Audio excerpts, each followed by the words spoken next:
Hi. இந்த ஸ்ரீஸ்டாஃப் invest லிமிட்டெடை பற்றி நம்ம கம்பெனி பென்னி ஸ்டாக்கை பற்றி பார்க்க போகிறோம். இந்த பென்னி ஸ்டாக்கு கண்டிப்பாக நல்ல ரிட்டர்னை தரும் அப்படின்னு சொல்லிட்டு இப்போ எக்ஸ்பெக்ட் பண்ணுறாங்க ஃபாரின் இன்வெஸ்டர்ஸ். அதனால் இதை பற்றி நம்ம இன்றைக்கி பார்க்குறோம். இதுதான் என்னுடைய ஃபஸ்ட்டு வீடியோ. இது ரொம்ப பென்னி ஸ்டாக் தான். எப்பவுமே சீனிவாசன் சார் சொல்லுவார், டீ டிஃபன் காபி அந்த சாப்பிட்ற காசை மட்டும்தான் இதில் போடணும், மொத்த காசையும் போடக்கூடாது அப்படின்னு சொல்லுவார். அவர் எனக்கு ரொம்ப இன்ஸ்பிரேஷன் தான். அதே மாதிரி தான் நானும் சொல்கிறேன். ஏன்னா ஜஸ்ட் ஒரு ₹1 பிலோ இருக்கிற பென்னி ஸ்டாக் தான் இது. அதனால் நீங்கள் தாராளமாக இதை போடலாம். ஒரு வேளை இது கிளிக் ஆனால் உங்களுக்கு future after 20 years very very big amount. Okay, today 10,000 is after 20 years very very very big amount. ஸ்ரீஸ்டாஃப் இன்வெஸ்ட் லிமிட்டெட். ஓகே, நான் பஜாஜ், ஸ்ரீராம் ஃபைனான்ஸ் அந்த மாதிரி இருக்கிற சோழமண்டலம் அந்த மாதிரி இருக்கிற டிவிஎஸ் கம்பெனி அந்த மாதிரி இருக்கிற ஃபைனான்ஸ் கம்பெனி கூட கம்பேர் பண்ணலை. Just for below ₹1 stock, just ₹10 போனால் very very growth. Okay, tea tiffin சாப்பிட்ற காசை மட்டும் இதில் இன்வெஸ்ட்மெண்ட் பண்ணுங்கள். Just monthly 1200. ஓகே, இந்த கம்பெனி மேலே போகும் கிராஜுவலாக அப்படின்னு சொல்லிட்டு 2024 ரிப்போர்ட் சொல்லுது. இந்த கம்பெனி ஏன் 2024 இந்த கம்பெனியுடைய ஷேர் பேட்டர்ன் பார்த்திங்கன்னா ரொம்ப ரொம்ப ரொம்ப இந்த கம்பெனிக்கு நல்ல ஷேர் பேட்டர்னாக இருக்குது. 2024 இது வரைக்கும் 100% வந்து கஸ்டமர் கிட்ட மட்டும்தான் இருந்துச்சு. அதாவது பப்ளிக் மட்டும்தான் ஷேர் ஃபுல்லாக. அந்த 100% ஷேருமே கஸ்டமர் கிட்ட மட்டும்தான் இருக்குது. ஆனால் 2024 செப்டம்பர் மாதம் என்ன நடந்திருக்கு இந்த ஷேரில் அப்படின்னா 53% அந்த ஷேரை வந்து ஃபாரின் இன்வெஸ்டர் வந்து வாங்கியிருக்காங்க. ஓகே, டொமஸ்டிக் இன்வெஸ்டர் கிடையாது. இது வந்து ஒரு பிஎஸ்ஐ கம்பெனின்றதுனால ஃபாரின் இன்வெஸ்டர்ஸ் வாங்கியிருக்காங்க. ஒரு ஃபாரின் இன்வெஸ்டர் வந்து ஒரு கம்பெனியில் கவனம் செலுத்துகிறாங்க அப்படின்னாலே அந்த கம்பெனி கவனிக்கத்தக்கது தான். இது ஒரு ஜென்ரலான இது தான். எனக்கு இந்த ஸ்டாக்ஸு அனாலிசிஸு இதை பற்றிலாம் எனக்கு தெரியாது. நான் கிட்டத்தட்ட ஒரு 3 வருஷமாக இன்வெஸ்ட்மெண்ட் பண்ணுறேன் எல்லா கம்பெனி மேலேயும். அதனால் இப்போது வந்து ஷேர் மார்க்கெட் ரொம்ப ரொம்ப லோவில் இருக்குன்றதுனால இப்போ நீங்கள் இதை பண்ணால் ஈஸியாக இருக்கும்னு சொல்லிவிட்டு என்னுடைய அனுபவத்தை நான் இதில் உங்களுக்கு ஷேர் பண்ணிக்கிறேன். இந்த கம்பெனியில் நான் ஒரு 13,000 சம்திங் ஷேர் வாங்கி வச்சுருக்கேன். ஓகே, ஸ்டில் டைம் வரைக்கும் இது வந்து எனக்கு க்ரோத் இல்லை. ஜஸ்ட்டு டீ டிஃபன் சாப்பிட்ற காசு தான் அது. எனக்கு போனாலும் பிரச்சனை கிடையாதுன்றவங்க இதில் ரிஸ்க் எடுங்க. ஏன்னா இப்போது நான் இதை கம்பெனி இன்வெஸ்ட்மெண்ட் பண்ண டைம் வந்து பார்த்திங்கன்னா இப்போ கிடையாது, ஒரு 1 year முன்னாடி பண்ணேன். அப்போ வந்து இந்த கம்பெனி 53% ஃபாரின் இன்வெஸ்டர்ஸ் இன்வெஸ்ட் பண்ணலை. அப்போ ஃபுல்லாகவே 100% பப்ளிக் செக்டார் கிட்ட தான் இருந்துச்சு. நான் அப்போ ரிஸ்க் எடுத்து தான் பண்ணேன். ஓகே, ஸ்டில் டைம் வரைக்கும் எனக்கு வந்து ப்ராஃபிட் இந்த கம்பெனியில் கிடையாது. ஆனால் வந்து இந்த கம்பெனி ப்ராஃபிட் கொடுக்கும் அப்படின்னு சொல்லிட்டு ஃபாரின் இன்வெஸ்டர்ஸ் நம்புகிறாங்க. ஸோ ஃபாரின் இன்வெஸ்டர்ஸ் நம்புகிறாங்க அப்படின்னாலே அவங்க போகிற கேல்குலேஷன் என்னன்னு சொல்லிட்டு பேசிக்காக நமக்கே தெரியும். ஒரு கம்பெனி 53% அப்படி அவங்க ஹோல்ட் பண்ணுறாங்க அப்படின்னா 53%னால் கிட்டத்தட்ட 8,68,000 ஷேர்ஸ் வந்து பார்த்துருந்தாங்க. ஓகே, எனக்கு அது சரியாக கவுண்டிங்ஸ் தெரியல, ஆனால் வந்து பண்ணியிருக்காங்க. 8,66,000 அவ்வளோ ஷேர்ஸ் வந்து ஃபாரின் இன்வெஸ்டர்ஸ் வாங்கியிருக்காங்க. ஜஸ்ட் 53%க்காக. அது மட்டும்தான் அந்த ஸ்டேட்டஸ் எதில் எடுத்தேன் அப்படின்னா ஒரு நிமிஷம்.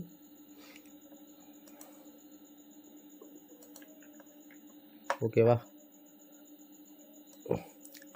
இது வந்து ஒரு non banking finance corporation company, ஸ்ரீஸ்டாஃப் இன்வெஸ்ட் லிமிட்டெட். ஓகே, என்பிசி, இது என்பிசி கம்பெனி. ஓகே, ஒரு ஃபாரின் இன்வெஸ்டர் 53% ஷேர் அக்வயர் பண்ணியிருக்காங்க அப்படின்னா இந்த குவார்ட்ரு 2024 செப்டம்பர்னால் உண்மையாலே இது ஒரு நல்ல கம்பெனி தான். இது கண்டிப்பாக க்ரோத் ஆகும்னு சொல்லிட்டு எக்ஸ்பெக்ட் பண்ணியிருக்காங்க. அதே மாதிரி இயர் ஆன் இயர் இந்த கம்பெனி வந்து நல்லா தான் இருக்குது. இப்போது ரிசல்ட் அதுதான் சொல்லுது, இந்த சேட்டும் அதான் சொல்லுது. அதனால் நீங்கள் இதை வந்து பயப்பட தேவையில்ல. அதுக்குன்னு மொத்த காசையும் இன்வெஸ்ட்மெண்ட் பண்ண சொல்லலை. இந்த கம்பெனியோடைய சாட் வந்து எப்படி இருக்குன்னு பாருங்கள். Okay, 1 month. இந்த கம்பெனியோட ஷேரும் வால்யூமும் நான் சேர்த்து காட்டுறேன். இது இப்போ வால்யூம் பாருங்கள், 2024 இந்த ப்ளூ கலரில் இருக்கிறது வால்யூம். ஓகே, நீங்கள் தெரியாமல் இருப்பீங்க, தெரிஞ்சவங்க அதுக்காக இதை சொல்கிறேன்னு சொல்லிட்டு இது சொல்ல வேண்டாம்.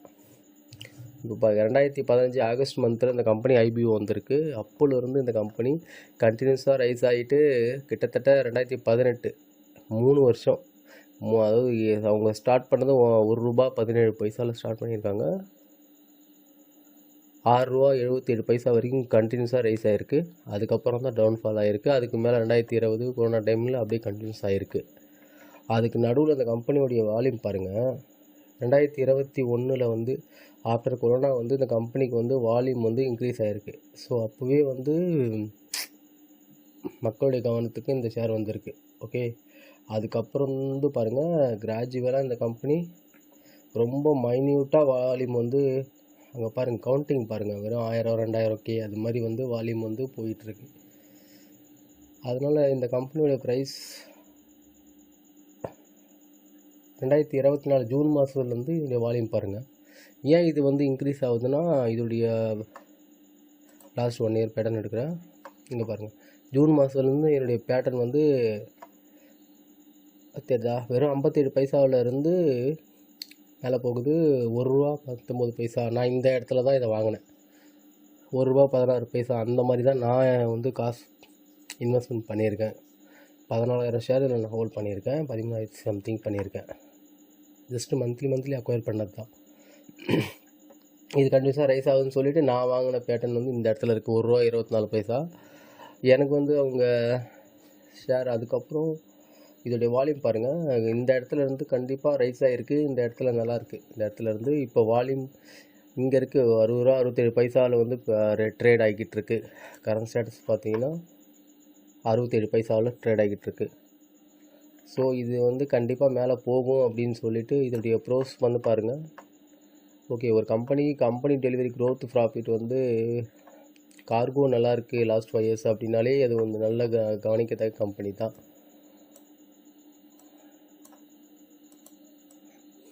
இந்த மாதிரி கம்பெனி தான் நான் சொன்னேன். Bajaj fincorp, Jio finance, Bajaj holding, Shriram finance, Cholamandalam, HDFC, அதுபோல் கம்பெனி. அதாவது யானைக்கு இப்போது அந்த பொறி மாதிரி சொல்லுவாங்க இல்லையா, அந்த மாதிரி எறும்பு போல் இந்த கம்பெனி. ஜஸ்ட்டு ஒரு ₹10 வரைக்கும் க்ரோத் ஆகும்னாலே பெரிய ப்ராஃபிட் ஆக போகும். ஓகேவா, இந்த கம்பெனியோடைய ஸ்ட்ராட்டஜி பாருங்கள், எல்லாமே மார்க்கெட் கேப்பிட்ட பாருங்கள், எல்லாமே வந்து எவ்வளோ இருக்குது. இந்த சீரீஸ் ஆஃப் இன்வெஸ்ட் கம்பெனி மட்டும் வெறும் 100 கோடி 110 கோடியில் தான் இருக்குது. அதனால் இது வந்து கவனிக்கத்தக்க பங்கு தான் நான் நினைக்கிறேன். ஃபாரின் இன்வெஸ்டர்ஸ் இதில் பண்ணியிருக்காங்க அப்படின்ற ஒரு சின்ன ஒரு ஸ்ட்ராட்டஜி வச்சு மட்டுமே நான் இதை வந்து சொல்லியிருக்கேன். குவார்ட்டர் ரிசல்ட் பார்த்திங்கன்னா இந்த கம்பெனிக்கு எனக்கு தெரிஞ்சு கொஞ்சம் மைனஸ் செப்டம்பர் மந்த்து கம்மியாக இருக்குது பாருங்கள். ஆனால் சேல்ஸ் வந்து எக்ஸ்பென்சிவ் அதிகமாக இருக்குது. இது வந்து ட்ராபேக் தான் கம்பெனிக்கு. ஆப்ரேட்டிங் ப்ராஃபிட் வந்து அதே மாதிரி செப்டம்பர் மந்த்துக்கு சேல்ஸும் கம்மியாக இருக்குன்ற மாதிரி ஆப்ரேட்டிங் மந்த்தும் மைனஸில் தான் போயிருக்கு. ஸோ இது வந்து இந்த மந்த்தை பொறுத்த வரைக்கும் நெகட்டிவ் தான். இதுவே ப்ராஃபிட் அண்ட் லாஸில் வந்து பார்த்திங்கன்னா இந்த கம்பெனிக்கு சேல்ஸ் அண்ட் எக்ஸ்பென்சிவ் பாருங்கள். அதாவது உங்களுடைய இது ஏன் இந்த காட்டுறோன்னா 2013 எப்படி இருக்குது இந்த கம்பெனி ட்ரேட் ஆகிருக்கு அப்படின்றத பாருங்கள். சேல்ஸு பார்த்திங்களா, அதோடைய கண்டினியூட்டி இன்க்ரீஸ்மெண்ட்டு நல்லாயிருக்கு. எக்ஸ்பென்சிவ் எப்பவுமே ஒரு கம்பெனிக்கு சேல்ஸ் அதிகமாகணும், எக்ஸ்பென்சிவ் கம்மியாகணும். இந்த கம்பெனிக்கு எக்ஸ்பென்சிவ் பாருங்கள், சேல்ஸ் 52 crores. ஓகே, இது எல்லாமே க்ரோஸில் தான் எடுத்துப்பாங்க. 52 கோடி வந்து சேல் பண்ணியிருக்காங்க. எக்ஸ்பென்சிவ் 22 கோடி. ஓகே, அப்போ ப்ராஃபிட் கிட்டத்தட்ட எவ்வளோ இருக்குன்னு பாருங்கள். 50% மேலே அவங்களுக்கு ப்ராஃபிட் அண்ட் லாஸ் இருக்குது. ஆனால் மேலே வந்து நான் சொன்ன ப்ராஃபிட் அண்ட் லாஸும் இருக்குது. ஆனால் குவார்ட்டருடைய சேல்ஸ் எக்ஸ்பென்சிவ் அதோடைய ரிப்போர்ட்டு மாறி இருக்குது. ஏன்னா இந்த மாதம் இந்த குவார்ட்டருக்கு அவங்க சேல்ஸ் பண்ணலை, ஆனால் எக்ஸ்பென்சிவ் மட்டும் மேலே பண்ணியிருக்காங்க. ஆனால் அவங்க இது வரைக்கும் முன்னாடி, ஏன்னா இது ஒரு ஃபைனான்ஸ் கம்பெனி இல்லையா, இதுக்கு முன்னாடி பண்ண இன்வெஸ்ட்மெண்ட் எல்லாமே வச்சு கால்குலேஷன் பண்ணி இந்த மந்த்துக்கு இந்த குவார்ட்டருக்கு உங்களுக்கு வந்து கால்குலேஷன் பண்ணால் சேல்ஸுக்கும் எக்ஸ்பென்சிவ்க்கும் உங்களுக்கு ப்ராஃபிட்டில் தான் இருக்குது. அதே மாதிரி ப்ராஃபிட் அண்ட் லாஸ் ஆப்ரேட்டிங் ஓபிஎம்மும் பாருங்கள் கிராஜுவலாக இன்க்ரீஸ் ஆகிருக்கு. ஓகே, அதுவும் நல்லா கவனிக்கத்தக்கது தான். இதில் வந்து இன்னும் கம்பெனி இன்னும் கொஞ்சம் நம்ம ஸ்ட்ராங்காக கவனிக்கலாம் அப்படின்னா பேலன்ஸ் ஷீட்டை பார்த்தா தெரியும். ரிசர்வ் இந்த கம்பெனிக்கு கொஞ்சம் வந்து ஏறி இருக்குது, ரிசர்வ் பண்ணுறாங்க. ஓகே, ஈக்குவல் கேபிட்டலும் இன்க்ரீஸ் ஆகுது, ரிசர்வுக்காவது பாரோவர் வந்து பாருங்கள் அதிகமாகுது. பாரோவரிங்னா தெரியும், கடன் வாங்குறது. கம்பெனியோட கடனும் அதிகமாகுது, ரிசர்வும் அதிகமாகுது, கேபிட்டலும் அதிகமாகுதுன்றது நல்ல விஷயம். ஆனால் பாரோவர் அதிகமாகுதுன்றது அதை யோசித்து பார்க்கணும். இந்த கம்பெனியை பொறுத்த வரைக்கும் இதுதான் கேஷ் ஃப்ளோ. அந்த கம்பெனி ஒன்றும் அவ்வளோ ஷார்ட்டில் இல்லை. டெபிட்டரும் அதே மாதிரி கம்மியாக இருக்காங்க. டெபிட்டர் கம்மியாகிறாங்கனாலே அதுவும் நல்ல கம்பெனி தான். பாருங்கள், டெபிட்டர் கம்மியாக, கடன் கம்மியாகுது. இந்த மாதம் பொறுத்த வரைக்கும் அவங்க இந்த இயர் குவார்ட்டரில் கடன் அவ்வளோ இல்லை. லாஸ்ட்டாக அவங்க 2023 வாங்கியிருக்காங்க 8 கோடி. அதுக்கு அப்புறம் அது வாங்கலை. ஒர்க்கிங் கேபிட்டல்ஸ் பாருங்கள் 982 176 குறைச்சிருக்காங்க. ஸோ அதுவும் நல்ல விஷயந்தான். இந்த ஷேர் ஹோல்டிங் பேட்டர்ன் பாருங்கள், இதான் சொல்லியிருந்தேன். பப்ளிக்கில் வந்து 100% ஃபுல்லாகவே இருக்குது. இது சேட் இருக்குது, கரெக்டாக ரன்னிங்கான டைமில் இருந்து ஃபுல்லாகவே 100% இருக்குது. செப்டம்பர் 2024 இந்த குவார்ட்டர் மட்டும் பார்த்தீங்கன்னா 99.48% இருக்குது. ஸோ மேலே பாருங்கள், எஃப்ஐ வந்து இன்வெஸ்ட் 53% வந்து இந்த 100% குறைஞ்சிருக்கு. ஏன்னா ஃபாரின்லேருந்து இதை வந்து கவனிச்சிருக்காங்க. ஸோ ஃபாரினில் இந்த ஷேரை கவனிக்கிறாங்க அப்படின்னாலே இன்வெஸ்ட்மெண்ட் பண்ணுறாங்க. ஒரு கம்பெனி மேலே நமக்கு வெளியிலேருந்து இன்வெஸ்ட்மெண்ட் வருது, ஃபண்டிங் வருது அப்படின்னாலே அது வந்து குட் கம்பெனி. ஓகே,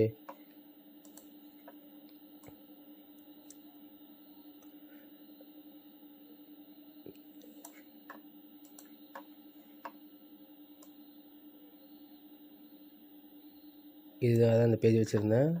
இந்த ஸ்ட்ரீட் ஆஃப் இன்வெஸ்டர்ஸ் ஸ்டாண்டர்ட் அந்த கம்பெனியை பொறுத்த வரைக்கும் நெட் சேல்ஸ் பாருங்கள் வெறும் 39 கோடி இருக்குது. அவங்களுடைய இயர் ஆன் இயர் வந்து இன்க்ரீஸ் வந்து 1633% வந்து இன்க்ரீஸ் பண்ணுறாங்க. கீழே ஃபுல்லாகவே உங்களுக்கு இதை பற்றி தான் இருக்குது.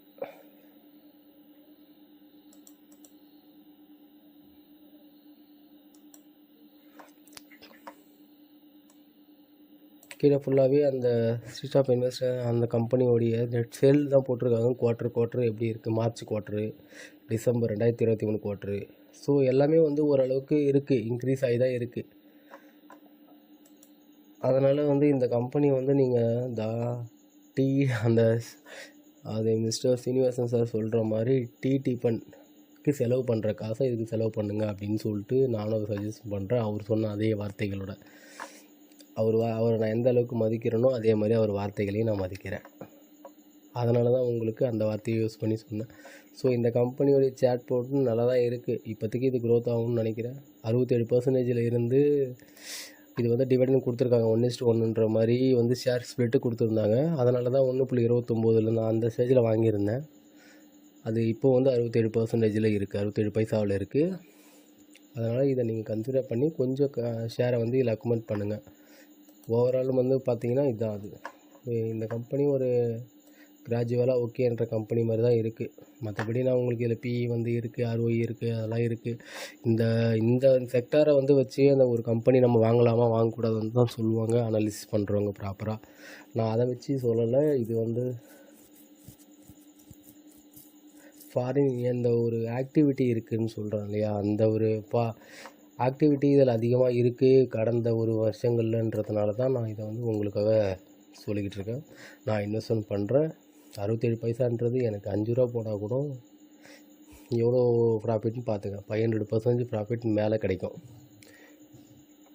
அதனால் நீங்கள் இதை கண்டிப்பாக யூஸ் பண்ணி அந்த ஷேர் கொஞ்சம் அக்குமுல் பண்ணுங்கள் அப்படின்றது என்னுடைய சின்ன விருப்பம். உங்கள் ஜென்ரேஷனுக்கு நீங்கள் பண்ணுற ஹெல்ப்பாக இருக்கும்.